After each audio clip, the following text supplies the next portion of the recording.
Hey guys, I'm Deepthi Desikan, and in this video we're going to be trying out some new makeup to my collection. So these are some things that I picked up from Amazon, and I had my eyes on some of these for the longest time. So let's see what I think about these products, how they fare and how they perform and all of that. And if you are looking at buying these, I think this video would help you guys out as well. So yeah, let's get started. So firstly, for primer, I'm going to be starting off with this one. This one is the PAC Spotlight Oil Nourishing Primer. Now this one I thought would be a bigger size, but I think you get just 9 ml of product in this one, and this was quite pricey. I thought this would be a good dupe for the Smashbox primer oil, I think, which is discontinued right now. Anyways, I'm just going to be taking a very tiny drop of this. It has a nice oil slick because it's an oil based primer. It has a very herbal scent to it. I'm not sure if this is enough for people with dry skin. I think the Color Bar Cellular Dry Oil is a much better option.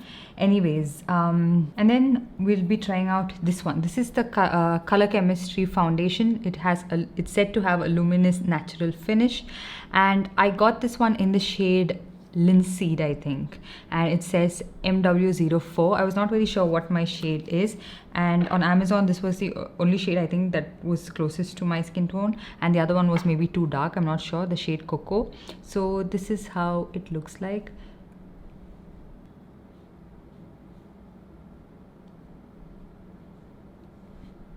The foundation does have sort of like a thicker consistency. I'm not very convinced with the shade match. I feel like it is a little too ashy looking and peachy for my skin tone. Like you can see it on my skin. It doesn't blend well with my natural skin tone. And for some reason, I'm finding it a little bit harder to blend this foundation. Like it's not a very easily blendable product. I'm not a very big fan of the way this foundation is looking on my skin. It's extremely cakey looking. It's sort of very powdery cakey on my skin. It's clinging on to everything differently, and it was a tad bit harder to blend, maybe because it is of a thicker consistency. But yeah, I'm just not a very big fan of how it looks on my skin as of now, but we'll give it some time.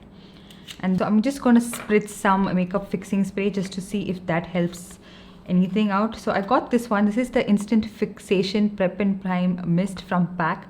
So a subscriber of mine recommended this one and said it's even better than their other micro finish makeup fixer, because that is my absolute favorite, and I haven't found anything that is even close to that one. So let's just try this out.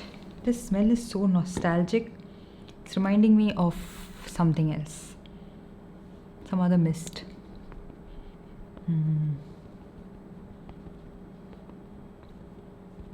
Okay, I think I spritz a little too much on my face and because it's becoming patchy. Yeah, the makeup fixer did help it take off that powderiness from my face, and I think this particular foundation you get a better blend with a sponge rather than a brush. So yeah, it looks a lot better now and a lot more it's sunk into my skin a little bit better, but I still don't feel like the finish is very seamless.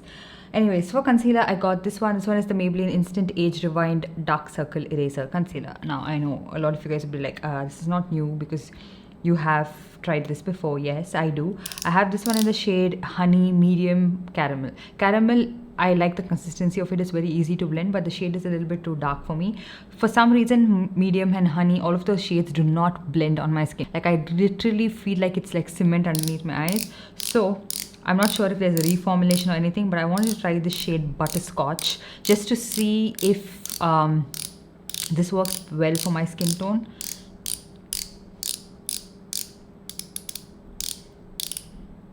I feel like this sponge just soaks up a lot of your product, but is there a good match or is it too peachy? Yes, I think I have a good shade match for my skin tone. And even this shade is blending really well, so that is a good thing. This concealer I feel has light medium to medium coverage. Sometimes could be very light for people with intense dark circles. So if you have those intense dark circles, I wouldn't recommend this concealer, and also wouldn't recommend using it without a color corrector like I did right now, because the darkness of my under eye area is peeking through. But I'm happy with the shade match. It looks pretty good. And then I also picked up this one. This one is the Rimmel Stay Matte powder. This one is in the shade Transparent. So I was on the lookout for this particular variant for the longest time, and it was sold out. And the minute it came back in stock, I picked it up. I picked it up for a really good discount of like 150 rupees. So it's a very nice setting powder, especially if you have oily skin and you're on the lookout for something that's really affordable that keeps your makeup in place. You should definitely try this out. I like that shade. It's nice and brightening underneath the eyes, no? Also, like a fool, I didn't try out these brushes that I picked up. These are the Eye Magic brushes. These look very similar to the iconic London brushes, so I picked this up, but let's see. Probably try to use it for something today. And then for blush, I have a variety of blush option. I have this one. This is the Gush Squishy Blush, and I have the Plum Blush and also the Pack Spotlight Blush. Look at the packaging of this Pack brush. It is beautiful. It's in the shade Retake, which is like a very nice nude shade. I'm going to be trying out the Gush Beauty blush today. I think you have to squeeze it in. Nice. This one is in the shade Flushed Pink. Yes. You guys, this foundation is looking so bad on my skin right now. Ooh, I like the finish. Has a nice dewy finish. It's also not very pigmented. And I'm not okay with this brush, particularly for blush. Just trying to build on it a little bit. My usual brush, the Cuffs and Lashes F016 brush.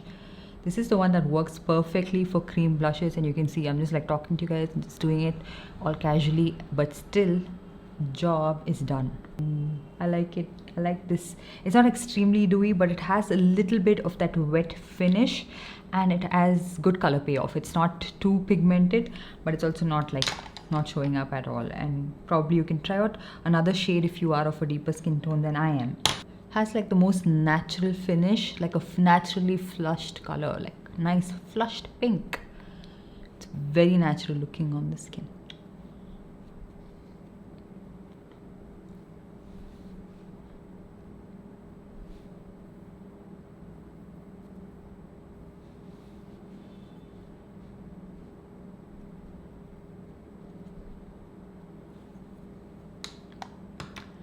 Also, on one side, I'm going to be topping it off with my Pack blush. This is in the shade Retake, using the Pack 238 brush.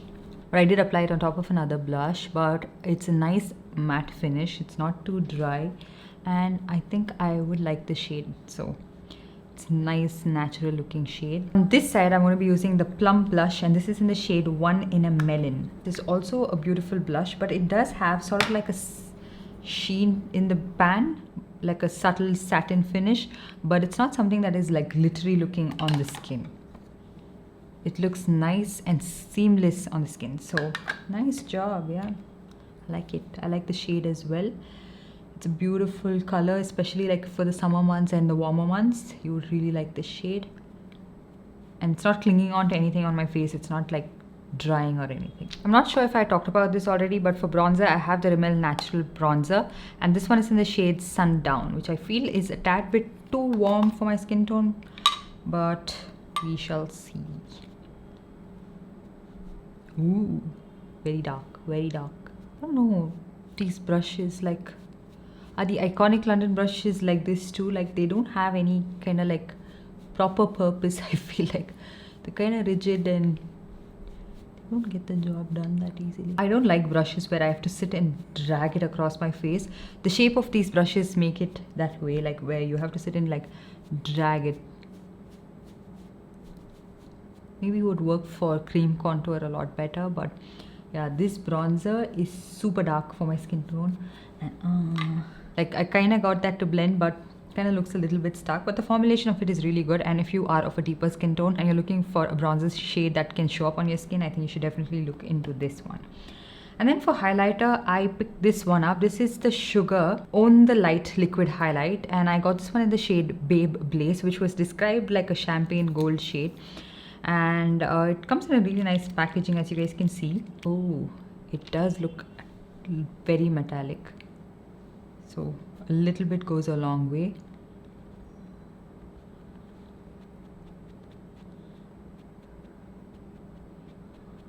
Okay, this is like a very bad formulation. I'm not sure if you guys can see, like the initial application I did. So can you see this initial application I did and I rubbed it down, right? It's dried down on my hand like that. So it's a very dry formulation, and even on the face, like once you apply it unevenly, it's very hard to get it to blend, and it looks very dry on the skin as well. And oh no. But anyways, I haven't given up on highlighter yet. I got this one. This is the Plum Here Glow highlighter, and this is in the shade Champagne Pearl. I also happened to buy this brush from the brand called Milagro Beauty, and it's a fan brush. It looked like a nice, like a fluffier fan brush. I'm not a very big fan of fan brushes in general, but it looked a little bit more fluffy and the shape looked a little bit different.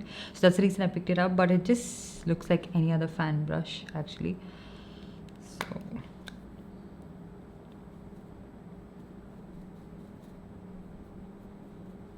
trying it with my Real Techniques setting brush. Another very dry powder highlighter. Can you see that? Where is the sheen? Where is the reflex? Can you see this? It's just dry. Very, very dry powder highlighter. So no. Oh god, my face is a mess today. So spritzing some more makeup fixer on this and trying to blend everything because it's a mess. I don't really have any eyeshadow palette that's caught my attention of late, so I'm just going to be moving on to lips right now, and then I'll finish up my face. So these are the LA Girl Glossy Tint Lip Stain. I have these in two shades, Myth and Divine. So I'll try out the shade called Myth first. I want to see how it is. Beautiful runny lip stains that look really nice and works out for my pigmented lips as well, and they have that glossy stain as well. So this is the shade Myth. This is the shade called Divine, which is like a nice warm pink shade. These feel really nice and lightweight on the lips. They don't seem to be very drying, so I really like that aspect. They do transfer, but they still do leave a beautiful stain on your lips. They do leave a beautiful stain, like if in case that's what you're wondering about. I also picked up their LA Girl Lumilicious Luminous Lip Gloss. This is in the shade Pillow Talk. I mean, it has a very delicious scent, very like candy-like, and this is what the lip gloss look like. It has tiny shimmer flecks to it, which would look really nice if you have like a lipstick base underneath it rather than just applying it like this. So if you are someone who's into like those shiny, luminous, shimmer-like lip glosses, you would like this one. It's not plumping or anything of that sort, but it is a tad bit sticky, like a little bit. So yeah, I will leave these products on my face for a bit, and I will come back to you guys and tell you guys my final thoughts on these products. So stay tuned for that. Hey guys, so I'm back, and I have my opinion about all of these products. Now, the PAC Primer Oil, I think you can skip on this one. I feel like it is, even though it's an oil, it's still very dry, and I feel like it's not helping my skin. Like I have normal to sort of dry skin, and it's not helping me out. I feel like the Calabar Cellular Dry Oil is a much better option. You can try out the Ikai oil as well, but I feel like this you can skip on very easily, and especially for the quantity you get and the price you pay for it. You just get 9 ml of product. And then moving on to the foundation, I'm not a very big fan of the way it looks on my face. There are some brands that make some of my favorite foundations, like the Calabar foundation. I really like the one in that squeezy tube. I really like that. I like the PAC foundations and all of that. These are Indian brands, but I don't think these products are manufactured in India, nor is this one. I think this was manufactured in Italy or something like that. But only few brands have caught my attention, and the formulation has turned out to be really good, but most of the times I am disappointed. And I think the same thing goes with this. I feel like it looks a little bit heavy and cakey on my skin type. Maybe a little bit more of a skin prep would help if you are of my skin type, normal to dry skin type. But I think this might work out for you if you have very oily skin. But I feel like I still don't get a seamless blend out of it. I felt like it was a little bit rigid and hard and dry to blend as well. And it's not even like cheap. You pay a pretty penny for these foundations. These are for 1,400 or something like that. So there are so many other foundations that I really like. I've recommended it time and time again. You can check them out from my channel and try those out. The Maybelline concealer, I like the shade match. I feel like it's a hit. I really like the texture, the blendability and everything. This one blends really well, not like the other shades that I've tried out. So this is a pretty good match for my skin tone. And also the powder, I am so glad I got the shade that I was looking for. This is not the first time I'm trying out this powder. I have tried it out in the past as well. This is a really nice setting powder. It controls, it keeps the oil and sweat at bay, and it's something you can use if you are living in very hot, humid climates. If you're someone who sweats quite a bit, if you have like very oily skin, you would like that. And the bronzer from the same brand, I would like to go for a shade down maybe, because this one is a little bit too dark, but it's very nice and blendable. It looks really good on the skin. And then now coming to the blushes I tried out, I absolutely love the Gush Beauty Squishy Blush. It's so good. It feels really nice and luxe, and it's a good product to use on a daily basis. It's not too pigmented, but it's not something that doesn't show up as well, and it's not extremely dewy, so it doesn't make you look very oily. It's a really nice product. I like the packaging. I like how it looks. It just stands up for the shade Flushed Pink. So are the other blushes that I tried out. I really like the formulation. It's not something that is too matte. It's not something that is clinging on to the texture of my face. I really like the shades and how it's looking. What I am not happy with is the powder highlighter I tried out from Plum. Too dry for my liking. It's just like too dry and powdery. And also the sugar one, what a big disappointment. Just look at this. It looks so nice and luxe, and if the formulation was done right, this would have been such a big hit. You can also use it as a body highlighter. Even now you can use it as a body highlighter, but it would be a little bit harder to blend, and it'll be like patchy even if you apply it on your body. So I applied it initially here, right? Like I've been trying to take it off with a micellar water, but it is settled down on my skin, and it is so much more harder for me to take it off. And so yeah, not a very big fan of it. It looks really powdery, dry. It doesn't have very large shimmer particles, so in that aspect it is pretty good, but it's just like dry. It should have a little bit of wetness, that sheen like the Nykaa Strobe and Glow has. That is beautiful highlighter. And then the setting mist, I like it. It is good. It seems to me very similar to the MAC Fix Plus, and I think that's the scent that it reminds me of as well. So I really like the makeup fixer. And then what else did we try out? Okay, these brushes, I'm not sure if you should ever pick this up. The shape and everything, I'm not sure if I would like it. And even the highlighting brush, it doesn't even actually pick up the product, so no. And then the LA Girl Glossy Lip Stains, however, I really did like it. So I did wear it for quite a bit, and I like how it is very hydrating on the lips, and it has a nice glossy sheen, and they aren't something that would show up like a beautiful stain on your lips. When you take them off, they do have a nice stain, not a very intense stain, not a very pigmented stain, not like the Peri Pera ink velvet, not like that, but it does have a beautiful stain. I like it. I really find it to be very nice, and so is the lip gloss. I like it. I can see myself reaching out for it. It actually prepped my lips really well, and it is very nice and moisturizing on my lips. So yeah, those are pretty much all the products I tried out, and these are my opinions on these products. Let me know what you think about this in the comment section down below. If you have tried out any of these products, or if you want me to try out some of your favorite products, let me know in the comment section down below. And while you're at it, give this video a big thumbs up, and also subscribe to my channel and hit that notification bell so you're notified every time I upload a new video. And I'll see you guys in the next one. Lose your head.